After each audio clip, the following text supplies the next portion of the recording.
Ladies and gentlemen, thank you for tuning into this edition of FlixFix. My name is Harold, and I'm going to be reviewing the Man of Steel movie.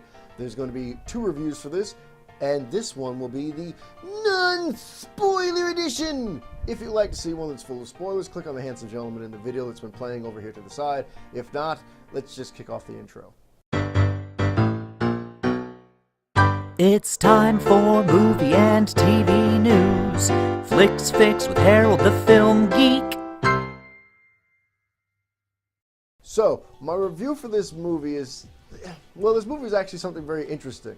Now, this is the non-spoiler edition, so I'm going to try to give you the high level of the movie without giving away the deep, gritty details.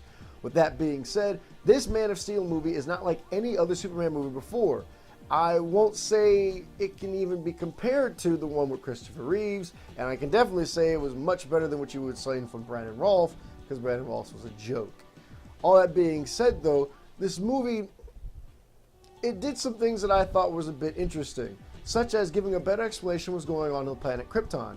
From the original series, cartoon series, and comic book, well, the little bit that I know from the little bit that I read growing up as a kid, you knew Krypton was a planet, you knew Krypton blew up, but you really didn't get in depth of anything that was going on.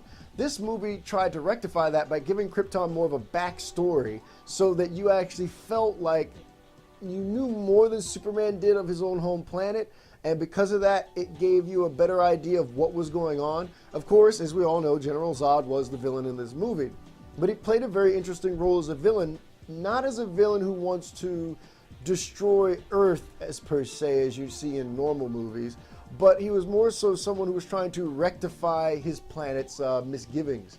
A lot of bad things happened to planet Krypton. As we all know, the planet Krypton blew up from, well, not even seeing this movie, but just knowing Superman's mythos. But it's very interesting on what he was trying to do, because ultimately, even though he was a bad guy, he really wasn't a bad guy. Just saying, not to steal a line from Wreck-It Ralph. But I still think this movie is very good. I like the pace of the movie. There was some parts of confusion. There was other people who reviewed the movie who didn't like it because of the fact that the movie was very paced, very oddly. Because what happens is you have a linear path where everybody's going forward normally in a movie, but this movie always springboards back. So instead of you seeing, you know, Clark Kent growing up and then becoming Superman, you're seeing him like baby, boom, adult, and then he keeps having these flashbacks. And the thing is that these flashbacks don't really connect, but when you get to the end of the movie, you can then mentally make those connections of, oh, okay, I understand where these flashbacks are now connecting to. So I would say if you do watch this movie, pay very close attention because you will miss something. All that being said, he wasn't called Superman the entire movie. In fact, he wasn't called Superman until the last, I want to say 15 to the last 20 minutes of the movie when somebody actually did call him Superman. So it was very interesting to see that. He wasn't really just, you know, fly out there and save the day, and that he was more so establishing himself as Superman.